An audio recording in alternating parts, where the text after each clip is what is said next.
The price of oil is negative and the whole world is upside down. Hi, I'm Yuvraj Thakkar, Managing Director of BP Wealth, and we're going to tell you exactly what happened to oil yesterday. How did it happen? What caused it? What it means for India, what it means for the whole world. And at the end of the video, we'll show you exactly how to profit from this scenario.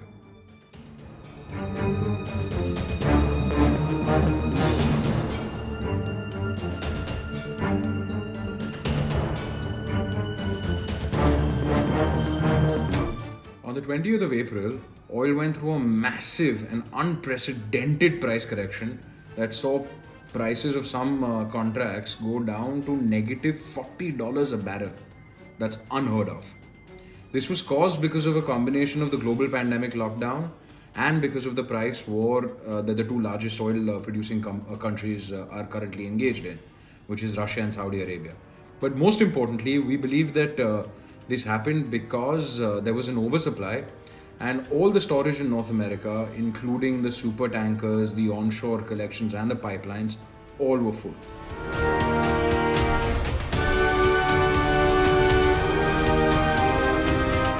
So, the basic principle of any oil well is that it is very expensive to shut down and then later on start pumping. In fact, there is a very high possibility that once you shut a well down, it will never return to the same output as it was before. So, if the price of oil is unfavorable, the oil mining companies will never take the decision to shut down the well. Instead, what they will do is they will continue to pump and store it, and then they'll sell it when in the future time when the price is better. But as we have already understood, there was no physical space to store the oil. So the market compensated that by giving a carry cost to the people who are willing to store it. This carry cost is the reason why the prices turned negative.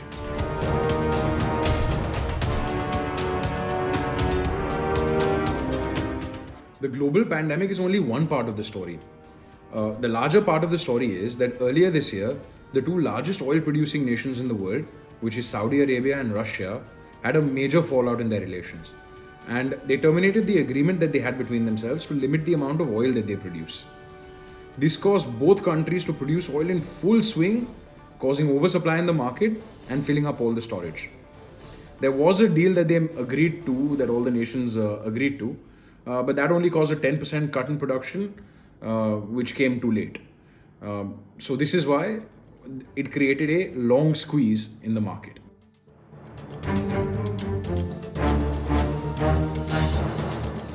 "90% of the oil trading is not done between producers and consumers. It is done between stock market traders and speculators. This is done using a tool called futures contracts, where, and pay attention because this is important, the trader does not actually need to take delivery of the physical commodity, and the second important part is he can leverage his position 60 or 70 times.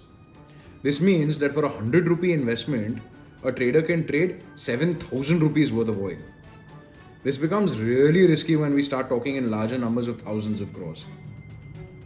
Now, at the end of the futures contract comes an expiry, which is today, the 21st of April. Now, when the expiry happens, the trader can either take delivery by paying the entire amount of money up front, which they don't have, or to square off the contract in this expiry and buy it in the next expiry, which is called a rollover. Now, when the people got stuck in long positions and the previous May contracts got squeezed, they were forced to sell it off at ridiculously low prices, incurring massive losses.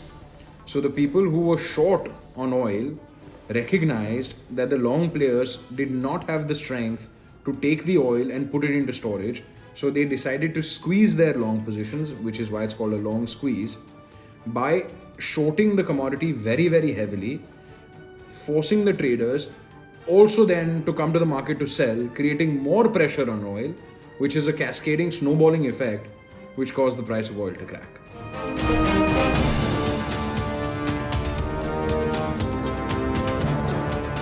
This price correction is not sustainable, and we believe that the price will rebound to the normal levels in just a few weeks.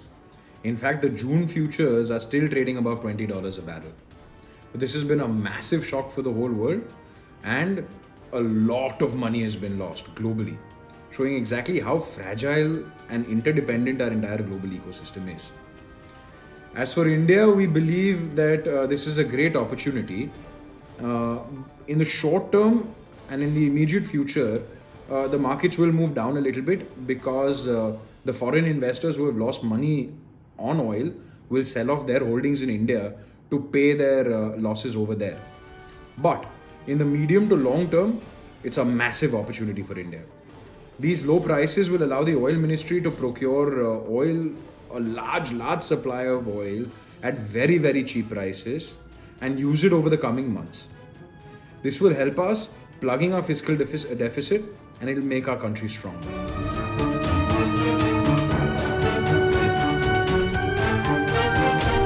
We might see a cut in diesel and petrol prices, but I don't think it's too likely.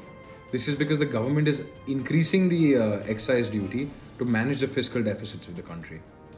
A better strategy would be to buy companies like ONGC and other oil marketing companies to take full advantage of the price swings.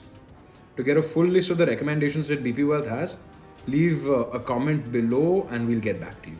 For the more active traders, keep an eye on the oil prices because it has a very strong support around $18 and just trade the price swings. Whatever the scenario, please take care of yourselves and your families in this terrible pandemic. Stay healthy, stay safe, and stay hungry. Thank you very much.